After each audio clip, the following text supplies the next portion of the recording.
I've listened to so much crap in the last 2 weeks. Hey, buddy. You know, you hear all that crap, but I understood that that crap was going to come with the territory. Hey, buddy. But I'll live with the crap. Buddy. And I feel very good. He's a disgruntled Scottish guard known for his lethal temper and his unusual eating habits. He weighs a metric ton.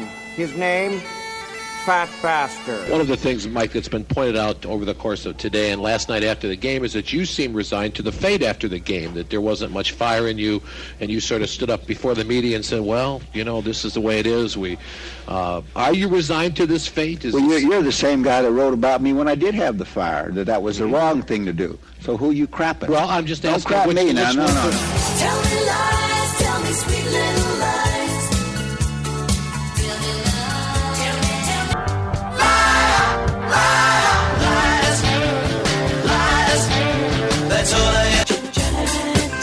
Who You Crappin' brought to you by Hawthorne Racecourse, serving up horse-sized crap since 1891, and by Sport Clips Haircuts, with 70 Chicagoland locations to serve you. Sport Clips. It's good to be a guy. I like to keep this simple. Limit this to something someone said, not something someone did. And please, please, please, don't go too long. Otherwise... Ooh, yeah. And he was cleaning the shotgun. I saw he stripped it. He took it apart. He cleaned and oiled every piece. He put it back together. There are many others like it, but this one is mine. This is my rifle. This is my gun. This is for fighting. This is for fun. And we also say we try to steer you away from the plainly partisan political crap. And we begin with Gary in Evanston on the score. Hi, guys. Isn't it cool to have UP's team playing the team of Lauren Green's birthplace in the first round Montreal Ottawa matchup? Can't understand a word. I'm rooting for the Canadians so UP can hold the Stanley Cup. Anyway, in responding to John Cass's column last week about the dangers of football, Rush Limbaugh said that Cass is a Chicago Tribune sports writer who is, quote, a football-loving media guy who derives his living from covering the game, but that his column was evidence that, quote, the American left is going to try to kill this game. Well, of course, Ron Paul fan Cass is neither a sports writer nor a leftist, which actually shows that even some conservatives are worried about football safety. So for being a paranoid, ignorant nitwit who is giving Republicans like me a bad name, Rush Limbaugh, who are you crapping? If somebody called John Cass a leftist, that's absolutely awesome. That's great. That's quite something. The Sultan says this goes out to the Tribune editorial board, which today wrapped themselves in the preservationist mantle and voicing their concerns over the Ricketts plans for improving Wrigley Field. The Trib tries to channel the view of the traditionalists sitting in the park and urges readers to do the same. And what's the first example the Tribune cites in warning how things will change? It's the proposed Jumbotron in left field, which will obscure one's view of the building on Waveland Avenue that is currently the home to, quote, the bright blue United Airlines signage, or as the Trib further helpfully describes it, quote, the one that used to be a big red Budweiser ad. Not that you ever had me, Mother Trib, but that detail alone is where you lost me. Speaking for true Wrigley Field traditionalists, you should know that we do not identify that structure as the building that used to be an ad for the King of Beers. No. What it is, and is etched in our collective memories, is this. The building that for years featured signage that proudly proclaimed all Cubs games on WGN TV9, Radio 720. You know, those stations owned by the Tribune, whose very call letters painted on that sloped roof came from Colonel McCormick's self-congratulatory proclamation that his Tribune was the world's greatest newspaper. We traditionalists can see the 9 logo painted on the building's turret. We can see Jose Cardinal looking up as a hanging Rick Russell breaking ball flies toward its window. Mother Tribune, if you want to stand up for the traditionalist Cubs fan constituency, fine. But in so doing, I'd suggest you choose proof points that obscure the fact that your own knowledge of Wrigley's history is no deeper than that of the frat boys and bachelorette party attendees getting their drink on in the bleachers. Tribune, who you crapping? Jeff in Michigan City, you are on the score. Hello. Hello, boys. This crap is for Pittsburgh Pirates Director of Communications, Tim Turdinich. Jim tweeted earlier this week to explain why the Pirates have struggled against the Brewers in Miller Park. Quote, Miller Park is a freaking joke of a stadium, and the Brewers have to be doing something illegal crap. What sort of illegal crap? Do the Pirates have a hard time looking away from the racing sausages? Do Brewers players call an escort service to fill their opponents with tasty Wisconsin cheese the night before a game? Or did Randall Simon place a curse upon the field in 2003, dooming the Pirates to lose until there are no more people in meat suits left to hit? I am willing to bet that the culprit is instead related to not having won a damn thing since 1993. Jim Turdinich, will you crap him? Matey, Chris in Lombard says Chris Broussard decided to point out that he believes homosexuality is a sin and that such sinners are walking in open rebellion to God and Jesus Christ. After taking a lot of well-deserved heat for such an intolerant statement, Broussard mounted lame damage control by later clarifying that he thought Collins had displayed bravery and he has no objection to Collins playing in the NBA. Well, nice attempt on your part to try and avoid the bigotry label in the court of public opinion. However, as an NBA analyst, if you're really so concerned with NBA players committing sins against God, where was your high-profile TV segment calling out a married Magic Johnson as a sinner for nailing every woman that came across his path during his playing career with the Lakers? Where was your outrage when NBA players Gilbert Arenas and Javaris Crittenden brought guns into their locker room while members of the Wizards in 2010? I don't recall Chris Broussard using his platform to rail against the myriad NBA players who repeatedly fathered children outside of wedlock. How is it that NBA players who commit other sins, adultery, sex outside of marriage, unlawful use of a weapon, don't seem to incur your wrath? But when that man simply tries to stand up and be accepted for who he really is, that's what motivates you to raise your voice and speak out? Could be the answer that Chris Broussard is hiding behind the Bible while trying to justify an obvious intolerance of gay people. Chris Broussard, who you crappin'? A lot of hiding going on. Judge Knott in Arlington Heights, you are on the score. This crap goes out to Tribune editorial cartoonist and self-proclaimed libertarian Scott Stantis for his recent offering depicting the media reacting with derision as Tim Tebow proclaims his Christianity, and then with enthusiasm as Jason Collins announces that he is gay. On his website, cartoonist Stantis bemoans the culture we live with today by stating, and I quote, "We care more about what a high-profile athlete does with his privates versus what they believe." Scott, one would hope that an editorial cartoonist for the largest and most influential newspaper in the Midwest would understand the difference between frequent, ostentatious grandstanding by a mediocre NFL quarterback and a historic and gutsy announcement by the first gay player in a major sport. And while we are defining morality in terms of the use of one's privates, what about the decades-old ongoing cover-up of sexual abuse of young kids by celibate priests? Scott Stantis, keep your privates thoughts to yourself, and who you crappin'? That's nice. Thank you, Judge. Yeah. Quite good. Kevin in Rogers Park says, this is for Reggie Rose, brother of perpetual bench warmer Derek Rose. In an interview with the Tribune Sunday, Reggie made a variety of statements regarding his brother. Great stuff, like his mind is at 90%. And his 100% isn't your 100%. And perhaps most annoying regarding the possibility of a comeback this year, I think anything is possible. Well, first, if his mind is 90%, what else does Derek want? To be guaranteed he'll never be injured again? Sorry, not possible. If he's 90% mentally ready, he needs to be playing. It's impossible to come back from a major injury and not have some doubt and fear. Second, his 100% is not your 100%. Well, 100% is 100% no matter how it gets defined. According to the doctors, he's ready. He's ready for 2 months. Finally, anything is possible? Oh, shut up and stop dangling the possibility of his return like it's some great happening, some great occasion for the Bulls and their fans. At this point, it's too little and far too late. Reggie, I'm sure you care about your brother and his brand, but every time you open your mouth and say disingenuous and stupid things, you're not helping him. You're making people more frustrated and more angry with your brother. So if someone sticks a microphone in your face, just say no comment. Then we won't have to ask Reggie Rose who you crapping. Nicely done there, too. Next up is Black Physicist on the score.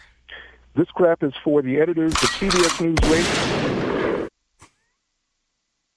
Editorial decision. I had a feeling that was... I did not know. This is the God's truth. I did not know. I don't think you knew. That never gets old.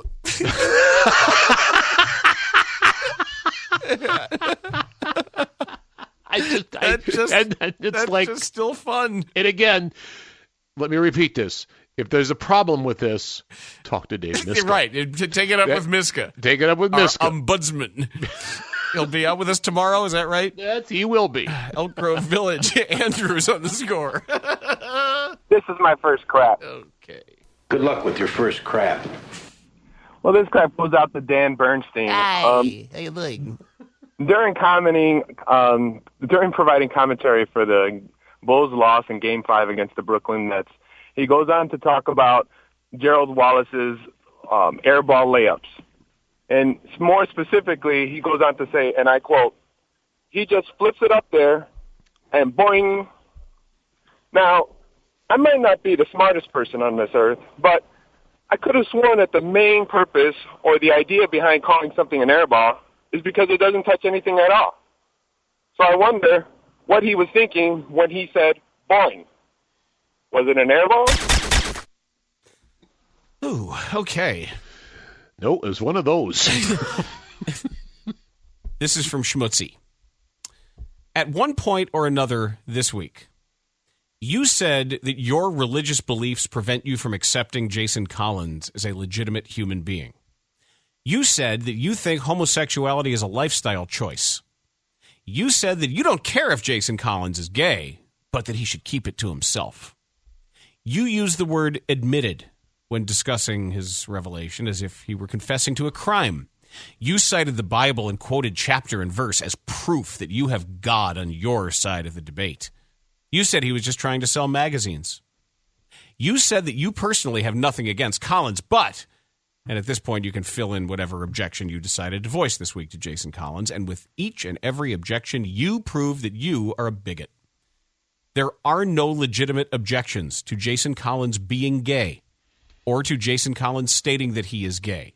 No matter to me which religion you happen to practice, I have almost 100% certainty that you're either misstating your religion's doctrine or you belong to a bigoted, damned religion.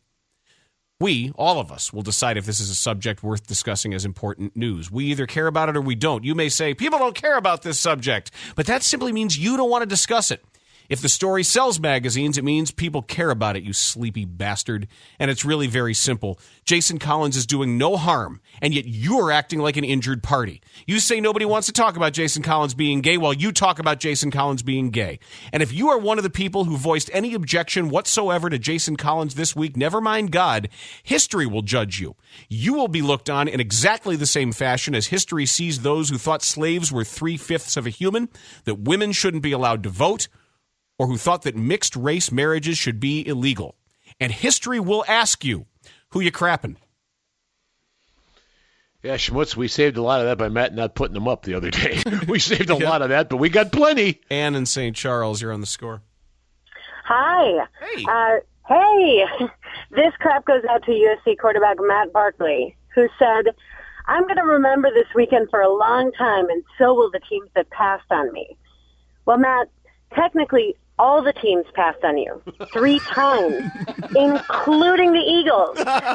And please, just remember that USC has lately produced such wonders as Matt Leinart and Mark Sanchez. So before you give another press conference, please ask yourself, who are you crapping? That's nice. That's good. The teams that passed on me. We're in the midst of who you crapping. We always ask you to come out and play. 312-644-6767. It is, after all, our signature segment. Come on, join us. Chicago Sports Radio 6-7 The Score, Boers and Bernstein. And we are in the midst of Who Ya Crappin', Boers and Bernstein, Chicago Sports Radio 6-7 The Score, 312-644-6767. And as always, we are looking for the big finish. Next up is Ingvald in Madison on Who You Crappin' on the Score. This non-gay crap goes out to Brian Billick. A couple weeks ago, when talking about the NFL draft, he said that a quarterback taken with the 32nd pick is considered a first-rounder, and a quarterback taken with the 33rd pick is considered a second-rounder. And that difference, while subtle, is enough to get a coach or general manager fired if the player doesn't work out. Brian, coaches and general managers get fired because the team doesn't win, period. If a general manager that won the Super Bowl and had the last pick in the draft ever got fired because that player didn't work out, I have 2 questions. What happened to your Super Bowl winning quarterback? And who are you crapping? You want to, attend a baseball or a basketball game with Daryl Hawkins. I do. I do want to see a game with Daryl Hawkins. Caramel Thunder. Here's one from Ethyl Chloride Jr. A quote from Beth Murphy. I don't know where he's going to move. They come to Wrigley Field because it's an old ballpark and it's in a neighborhood. Look at this team. So, Beth Murphy believes people come to Wrigley because it's Wrigley and don't care about the game. Fine. However, you're wrong, and you know it, and there are two glaring examples of your actions contradicting your words. In 2011, you and Rooftop cohorts slashed your prices for late-season games. You became a direct competitor, which many feel was the start of this bad blood. But, Beth, if fans come to the ballpark, they come there for the neighborhood and the ballpark, why did you slash prices? The team's record would have no bearing on the attendance. Example number 2, 2003. Wrigleyville bars increased beer and liquor prices for playoff games. Some establishments raising them as much as 20%. Must be a coincidence. Why in the world would you as a tavern owner not charge the same when anything is going on, since the park and the neighborhood are the thing? Unless you don't believe the words coming out of your own mouth. Fact is, attendance has dropped each of the past 4 years. The team scuffled. The team's lack of success has translated to lost revenue for you and the other members of whatever BS associations you represent. And if it didn't, you wouldn't be tacking nickels on the dollar late in the year to get people on your rooftop. Call it what it is. A rightfully nervous business owner who knows that her success hinges on stealing a product she has no responsibility for, so she goes after the product itself. Beth Murphy, who you crapping? Well deserved. Yep. I believe it's time to check the manometer. Oh, it's ready to burst in. Do you know where I got it? I don't, because you don't know yet, apparently. I know exactly where I got it. I went a long distance, but I like it there. Then I would say Man City. Close. Isle of Man. That's where I like it. All right, That's okay. where I like it. That's where I like it. Well, Agent Orange in Oak Lawn will bear the pressure of closing out who you're crapping on the score. It's all on you, Agent. This crap goes out to Cubs radio analyst Keith Moreland, who during a recent broadcast made the comment that the ground is hard, especially when it's cold out. No kidding. Keith Moreland, who you crapping? You make me wonder with the things you say. Buddy. Maybe you were having an off day. You must have thought that we were napping. Hey, buddy. Who you crapping? Nicely done. All right. Scoreboard update. Wow. 5:30 or thereabouts, and from the Chicago Wolves update studio, I'm Connor McKnight. I know. Bulls and Nets tonight. That's Game 6. Taj Gibson, Luol Deng, game time decisions. Still no word on either of them. Should hear soon whether they're able to play. They've been sick. Kirk Heinrich likely out with a calf injury. Game does tip at 7. Warriors can take the series from the Nuggets 2 tonight. That one tips at 9:30. Hawks and Wild, Game 2 tomorrow night. Slow start in Game 1, and Corey Crawford thinks he knows why. I'd say nerves. I think because the guys wanted to play so well in front of our fans in our building. It's definitely a special place to play, and I think it was just some nerves to get it out, and I think as the game went on, we were better and better. No Ray Emery, no Dave Boland for Game 2. Both are likely to make the trip to Minnesota, though. Wild goaltender Nicholas Backstrom's day-to-day. Cubs lose the Padres 4-2. Scott Hairston with a home run. Travis Wood takes the loss. White Sox scratch Jake Peavy from his start against the Rangers tonight. Back spasm is the issue there. Hector Santiago steps in. Dylan Axelrod will throw tomorrow. Also, the Rockies signed Roy Oswalt to a minor league deal. Oswalt's 337 years old. Buffalo Wild Wings is giving away a TV every day. Stop in and ask your server for the code and text it to 5939.